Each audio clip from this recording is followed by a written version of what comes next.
Turbo and 2K show.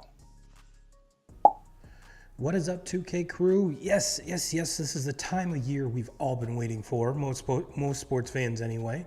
It is officially March Madness. Today was the official kickoff. I mean, we had the play-in games earlier this week, but we've had some great some great conference championships leading into kind of some chaos today. So we're going to go over a lot of those games, watch some games live together, and go over the brackets. And as you may have noticed, I am rolling solo tonight, and I am a little bit under the weather, so I don't know if we'll go the full hour, but we shall see. It has a lot to do with you two, 2K crew. Get into those comments. I see everyone live, and I want to give a big shout out of appreciation to all of you that are watching live. And if you are watching live over on YouTube, go ahead and hit that like button, hit the subscribe button, hit the bell so you're notified every time we go live. And for those of you that do not know, my name is Ryan Turbo Jackson. I am the host here at the Turbo and 2K show. We're coming to you live. What's today's date? It is March 16th. For those of you that are WWE fans, it's 316 Day. Stone Cold Steve Austin. So big shout out to the Rattlesnake himself And yeah, we are coming to you live, or I am coming to you live from the 643 studio here at the Marcellus News, which, sad to report, might be changing. Yeah, the building here is for sale, so we're not quite sure how much longer we will be recording live from here. But either way, we'll have something in our back pocket. We'll have something, a little backup plan, if you will, if things do happen. But fingers crossed, we'll have a little bit more time here, and we'll see how it goes. And I know I know the 2K crew will be with us regardless of where we're streaming from.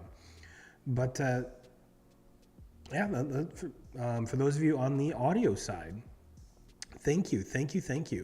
I know I put a lot of time and effort into the live streams with the video on Facebook and over on YouTube. And if you are on Facebook, head over to YouTube so you can get the full experience. And while you're there, like I said, hit the like, subscribe, and the bell. And go ahead and comment, and I'll feature you on the screen. So let's get a conversation started. Ladies and gentlemen.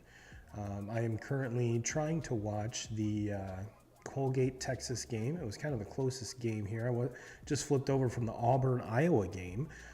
Auburn it's a 10-point lead, but as we all know with college basketball, it's a game of runs. This 10-point lead could turn into a 2-point Iowa lead here in the matter of minutes. So that's both the fun part and the extremely frustrating part of college basketball. But as I was saying about the audio side, 2K crew, I do appreciate you guys. I mean, it's easily 10-1 downloads to views on both sides, YouTube and Facebook. So yes, thank you. Keep it up. And if you're on Apple, hit the follow and give us the 5 stars so we can climb up those rankings. That would be awesome. Awesome. And it's all because of you. It's all because of you, 2K crew. So yeah, let's like the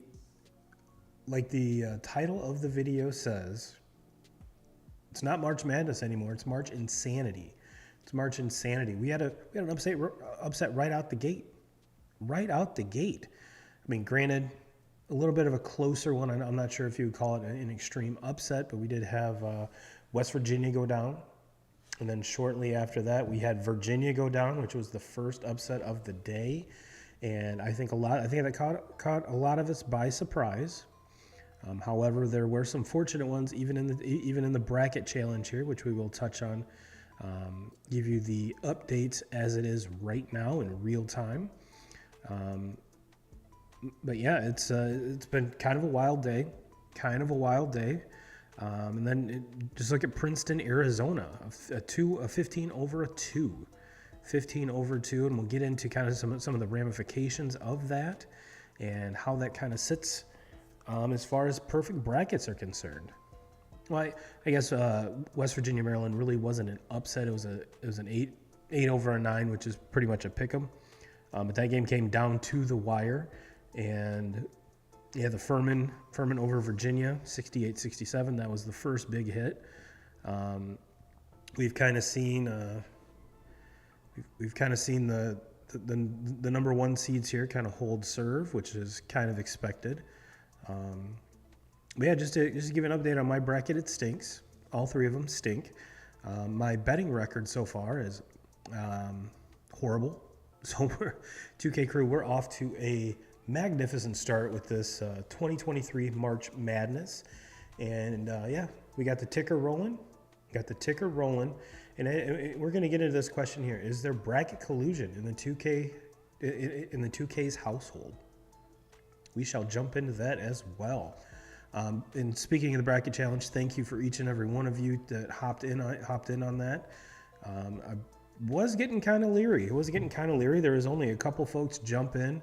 I think we only had 3 people in as of yesterday, so big boom today. I guess it's kind of shame on me for thinking that people might jump in a little early to kind of solidify their spot and not forget.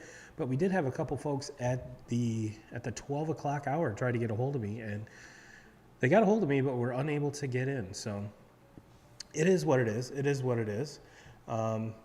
But yeah, like I said, I'm trying to watch here. I keep taking, it must be a commercial or something. I don't know. Let's try Texas Colgate here. But yeah, the reason 2Ks is not here this evening, we were actually going to move the show from today to a different day and time because taxes. We had the wife and I had our taxes set up to be done today, but there was the Marcellus Winter Sports Awards. So congrats to all the Marcellus athletes. I know the basketball team had a big surprising run in the district. So kudos to them and Coach Kaler. I'm excited to see what he has in store and those boys have in store for next year. So yeah, let's kind of jump into some of the games here. Actually, let's do this first. Where are we at here? Yeah, we talked about the Princeton, but this is from ESPN on Twitter, and this was it says 3 minutes ago, but it was probably a couple hours ago now. Princeton busting brackets everywhere. Out of 20 million brackets submitted on ESPN, 0.17% of all the brackets remaining are perfect. And I believe that works out to like 18,000, I think, give or take. So out of 20 million brackets submitted, 18,000 are still holding strong. And that is as of a couple hours ago. I don't know if there have been any more little movers here, but yeah, I'm very excited for what's happening, what's going on, and just to be right out the gate. When it came to picking games, I was a little leery. I really had no idea which way to go. But as we've seen with the football season, even the regular season during the college basketball season, it's been hit or miss. I mean, it's been crazy this whole year. So why not think that the regular season would be any different?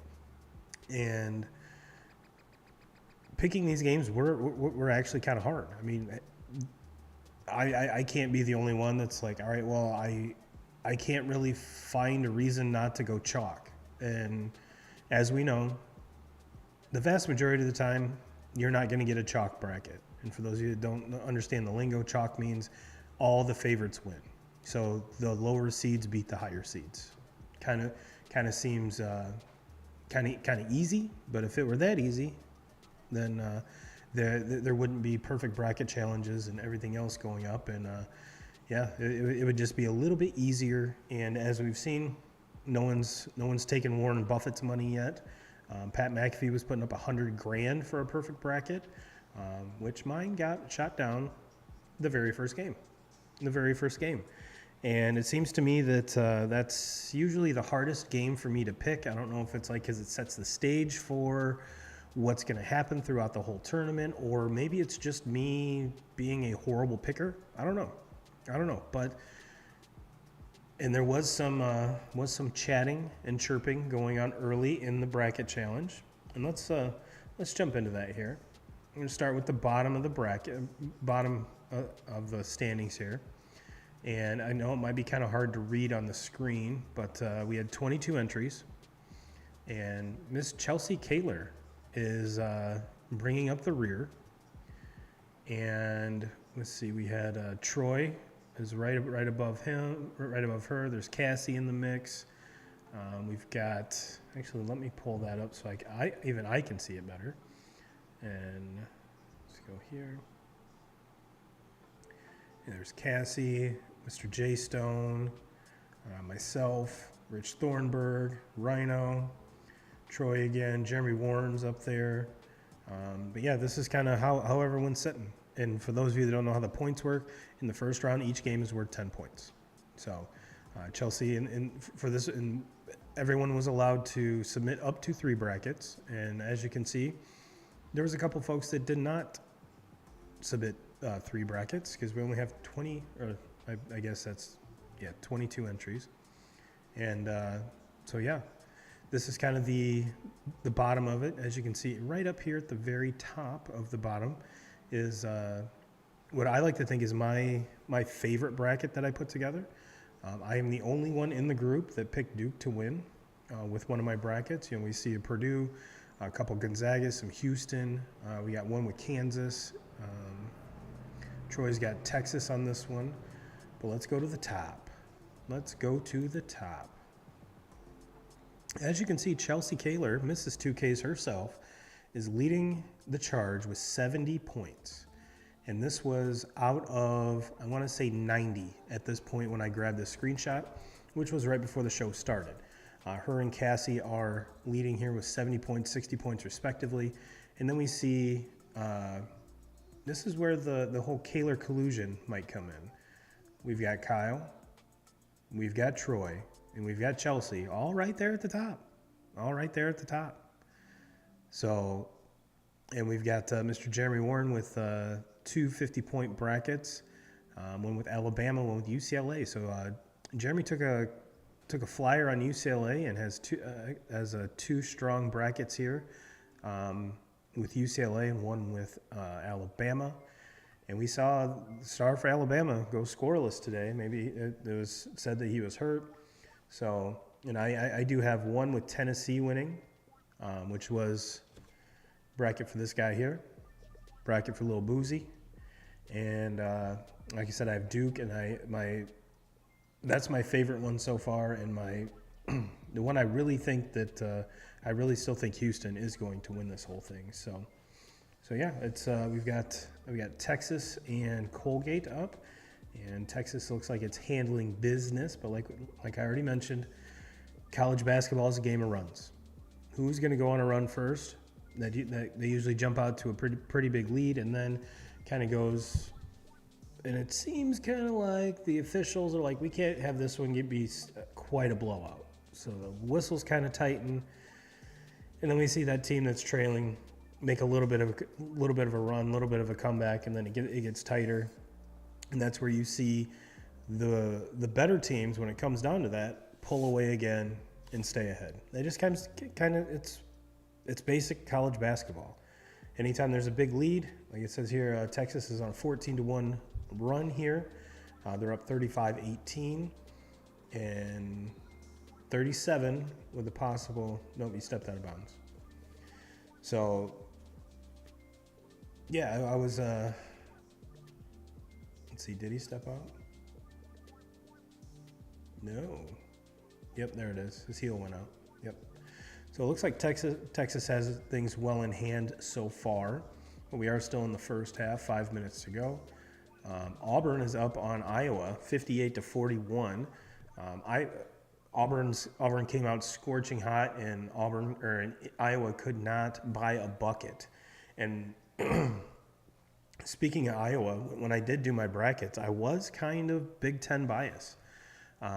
We saw the Big Ten kind of be not as strong as it has been in the past, so I picked a lot against Big Ten teams, and so far it's been pretty good. It's been pretty good.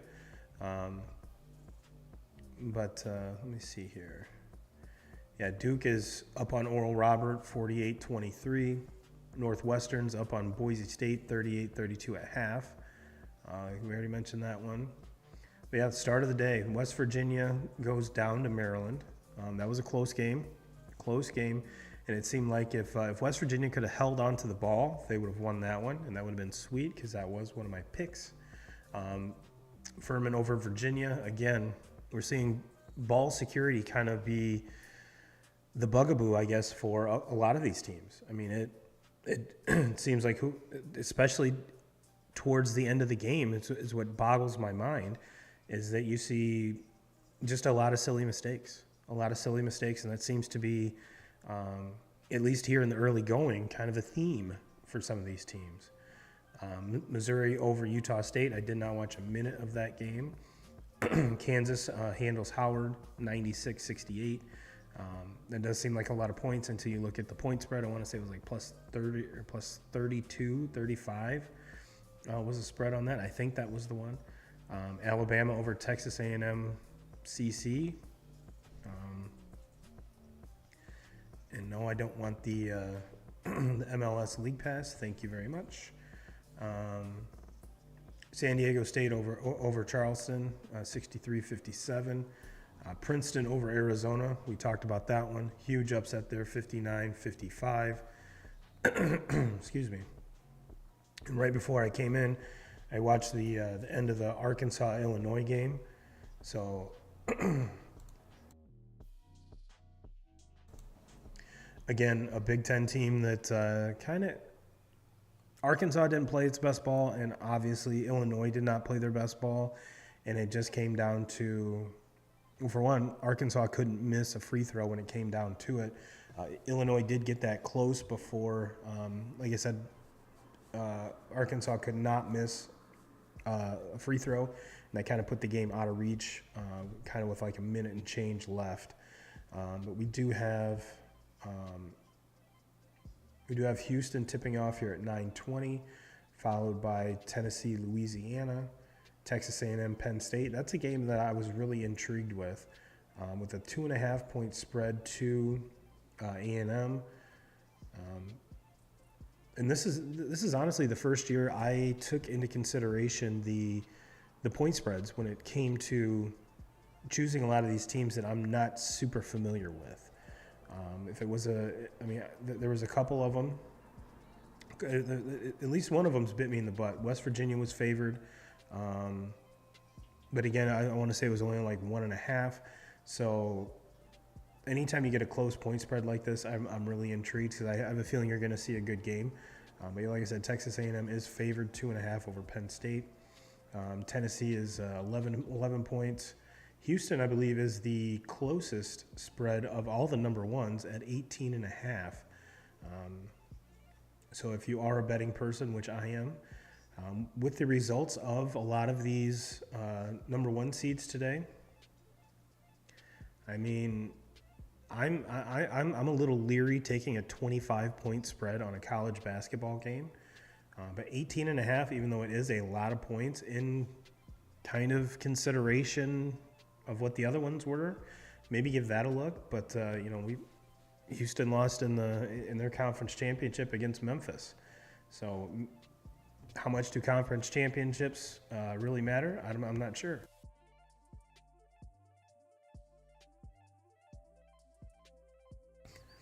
Ugh. Had to mute that so I didn't blow anyone's eardrums out. Excuse me. But yeah, it's been a packed slate so far. Let me know in the comments how's your bracket doing? And who do you have winning it? If you've hit any parlays so far, let me know your parlays. Let's celebrate victory here, because like I said, I'm kind of wallowing in, I wouldn't say defeat, but kind of mediocrity. Let's put it that way. Let's have a little bit of a positive spin on it. It's still very early. I mean, it's not like my brackets are busted by any means, but especially being the the reigning, defending bracket challenge champion here, it is kind of nice to. It would have been nice to come out to a hotter start. Not gonna lie, but as we saw last year, it was more important to have a stronger finish than a hotter start. So keep that in mind. And speaking of Mrs. 2Ks, she decided to. I had to help her get her brackets into said bracket challenge. And once we did that, she says, cool, thanks. I said, you're welcome. Thanks for the donation. She said, happy to help. And then at 4:30 this afternoon, now granted that was at probably 11:45 when she sent me that first one, asking for help to get in. Then at 4:35, how about that? Thanks for the donation comment now, huh? 100% bracket, baby, which now is not accurate. I said, I'm not scared yet. And she says, fair enough. First Furman win since 1974, and I sniffed it out. You sure did, Chell. You sure did. So kudos to you, and kudos for everyone that did pick that. I mean, there's a lot of ESPN pundits that were all over that, and if you're going to ESPN for kind of guidance or picks for this, especially because, like I said, I was under the weather, so I didn't work most Monday and all of Tuesday. So when you're watching their bracket marathon, and they give positive things for each school, so it's kind of hard. You're like, oh, okay, yep, they're on a 15 game winning streak, cool. But then they flip to the other, and it's like, they over their last 5 games, their margin of victory has been 17 points. It's like, okay, well, who the hell do I pick? And at this point, it's anyone's guess. And yes, those folks are paid to follow college basketball, where you and I are not. At least I'm not. You might be, but even you see those guys and gals miss more than, or just as much as we do. So I really don't know how really you can kind of take that into account. But let's kind of preview some of the games going on tomorrow. Let's see here. Let's go to Friday. Well, at 12:15 tomorrow, we'll see how good Sparty and Coach Izzo are, because they tip off at 12:15 against USC. Michigan State's a 2-point favorite in this one. 2-point favorite. All my Sparties. What do you think about that? You can speak freely about Izzo and Sparty, because 2Ks isn't here. Even though I love how you guys do not pull punches with him, which you shouldn't. That game is at 12:15, 12:40. Xavier at Kennesaw State. Is that how they? Anyway, they're a 12.5 point underdog, followed by Baylor, UCSB, St. Mary's, VCU. I'm actually kind of very intrigued with that game. Marquette, Vermont, Iowa State, Pitt, Creighton, North Carolina State, Ionia, UConn. UConn is one of these teams that speaking of the pundits, a lot of them were very high on UConn. I'll be the first to admit I did not watch a UConn game. I haven't watched a UConn game in probably 3 years, so couldn't even tell you who's the coach there. I've always loved UConn, but as a number 4 seed, obviously they're sitting there at 21-12, which for a 25-8, excuse me. So they had to be good. But they're a 9-point favorite over Ionia, and if I hadn't watched if honestly I haven't watched a UConn game, I definitely have not watched an Ionia game. So. What's up, dude? Love the content. Thank you, my friend. Thank you. But yeah, it's and then we have Purdue, Fair Dickinson. Purdue's a 23-point favorite. That should probably be a pretty easy cakewalk there, hopefully. Providence, Kentucky. Kentucky's a 4-point favorite. This was one of the games that I struggled with the most on Friday. And I think I want to say at least two out of my 3 brackets, I did pick a Providence upset. Hadn't watched. I've watched one Kentucky game and they lost, and it was not really a good showing. But from what I've read, they're getting a lot of people back that were kind of banged up throughout the year. We'll see. I obviously haven't watched a Provo game this year, but just something was telling me both of them have 21-11 records. Obviously, one conference is way different than the other, but we shall see. That one to me was very intriguing. Miami Drake, this one here caught my attention as well, only being a 2-point spread with Miami favored. This is a 5-12 matchup. I love picking 5-12 matchups. I usually pick at least one 5-12 upset. And I believe that I want to say I took Miami in most of them. And then we've got Gonzaga, Grand Canyon. Gonzaga 16-point favorite. I think that one's going to kind of be a slam dunk. And then again, we have an 8-9 matchup, Memphis over FAU. I think Memphis kind of got bumped up a little bit to this 8 seed because of the conference title game. How much of that is really Memphis? How much of it, I mean, are they on a run? I mean, this is a perfect time of year to catch fire. Perfect time of year to catch fire. Is that going to carry over into this FAU game? 2-point spread is kind of small, but then again, 8-9, it's kind of a pick 'em. It's kind of a pick 'em, and the point spread's pretty much telling you that. K-State, Montana State. K-State's 8-point favorite. Indiana, Kent State. For a 4-13 matchup, I use a 4.5-point favorite. Something smells there. Maybe they seeded Indiana a little bit too high at 4. I kind of don't think they would. I definitely have a feeling that Kent State shouldn't be more than a 13. So maybe they seeded Indiana a little high. But you would, for a 4-13 matchup, you would kind of think there would be a little bit bigger spread there. A little bit bigger spread. So keep an eye on that game. And it is one of the late games at 9:55. And to wrap up Friday, we've got TCU, Arizona State, 6-11 matchup. TCU's favored by 5.5. 5.5. So let's look down here. Excuse me.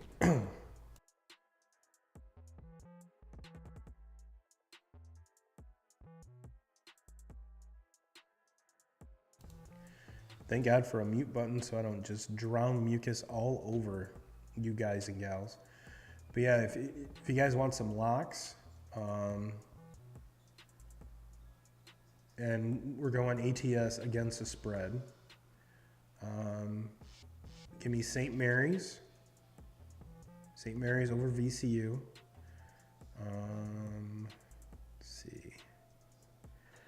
I'm gonna go out on a limb and for one of my locks, UConn over Ionia. I'll give the 9. Not touching Purdue, Fair Dickinson, not doing it, even though that should be a 30-point game, not doing it. And give me Providence over Kentucky and the 4 points. Those are my 3 locks. And like I said, this Kent State Indiana game, that's got the hairs on the back of my head standing up. Might have to look a little bit more into that, but if you're looking for an upset, to me, that's a good place to look. Again, the Miami Drake is another one at 2 points. 2 points. That one there. That both those games, there's something that smells bad. It smells bad about that, and I really can't put my finger on why. And like I said, one of my locks was Provo over Kentucky. Yeah, keep an eye on those games, 2K Crew, and throw a little money on them. I mean, if you're going through FanDuel, you've got the I want to say it's a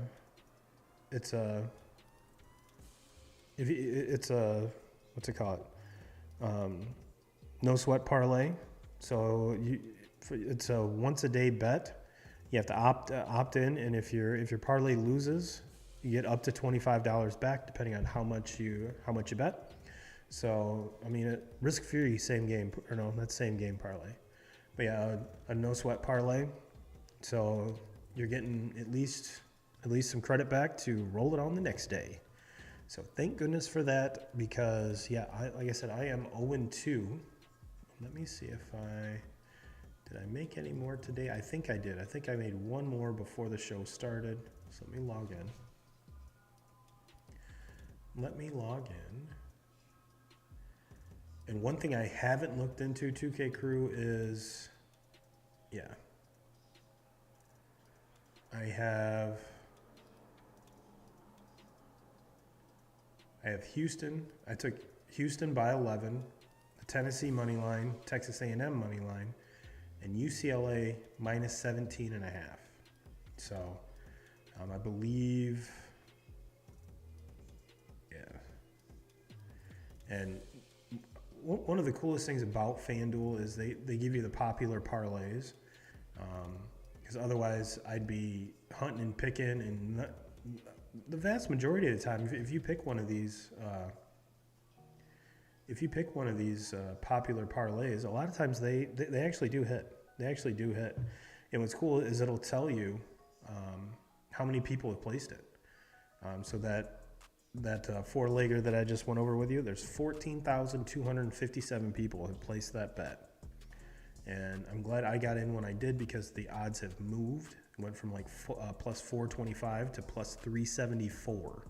So the lines do move, ladies and gentlemen. So if you got sometimes it's a lot better to get your bets in early than it is later. Just looking at some of the scores here, like, speak of the devil, Iowa's comeback. They're still losing 64-60. But it's a game of runs. Like I told y'all, it's a game of runs. Colgate's coming back on Texas. They're down by 9. Northwestern is up 38-32 on Boise State. Duke's pulling away. They're up 54-40. The line on the over-under keeps moving quite rapidly. Which... Let me know your thoughts, guys and gals, when it comes to live betting like that. Is that something you're a fan of? Have you had good luck with it? I've made a couple during football season, just because it's a little bit easier to, at least in my opinion, a little bit easier to kind of predict stuff like that when it does come to football. It's not as drastic of a swing, or stuff really doesn't change. It's harder for stuff to change quickly in a football game as opposed to like a basketball game here. So yeah, what do we got here? Excuse me.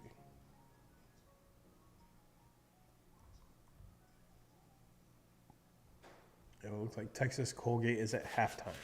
It's at halftime. So let's switch over to the Auburn-Iowa game. Oh, commercial break in progress. Commercial break. Nope, there we go. There's a little kid with a t-shirt off. Someone needs to give that kid a cheeseburger, for the love of God. For the love of God, that kid is way too skinny. Way too skinny. Yeah, this Iowa must have started to heat up, because they were non-existent from three-point. And Auburn couldn't miss, so maybe Auburn maybe the roles have changed. Like I said, I can only keep up with one game at a time here. But yeah, it's. I think if this is day one, 2K Crew, can you only imagine what we're in for? This is going to be awesome. This is going to be absolutely awesome. And when it comes to March Madness, I think that's what we're all hoping for. I mean, 99% of us want our team to win. I get that. But the other half of us, or the other part of us, either want our bets or brackets to win, or once those are shot, give me absolute mayhem. Give me absolute mayhem. And give me Boise State to win it all. I mean, heck, why not? Why not? If it's not going to be your team, you can't make money, which I guess in the day and age that we live now with sports betting, you can always, there's always a possibility of making money. And yeah, just give me the Cinderella, give me absolute mayhem, give me absolute carnage, and let's see how the chips fall. But one thing I did want to get into before we get out of here is the kind of the influx of sports betting as compared to, because I mean that's instant gratification. You know, you place a bet, either your stipulations hit, that game's over, you win, or you lose. Or is that kind of where things are going, or are there still folks out there? I mean, obviously there's folks out there that love doing the brackets, love doing fantasy football, fantasy basketball, fantasy baseball.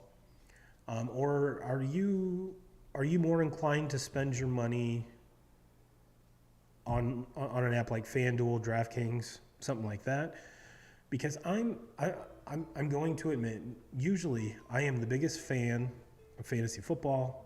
Absolutely love fantasy baseball when you get that is my all-time favorite. When you do get the right group of people together to play. It is long, it is time consuming, it's a commitment. I get it.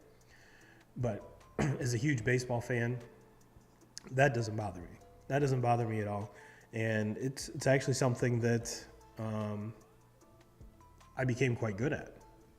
But our kind of our core group of guys, where we had, I think, 10, went down to 8, and then I was like, I'm not running a league with anything under than 8.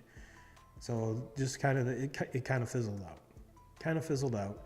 And I have a feeling things are going to start trending that way with fantasy football and with these brackets and stuff like that. Even though it's cool, with these brackets, you don't have to have any knowledge of any of these teams. That's the fun part.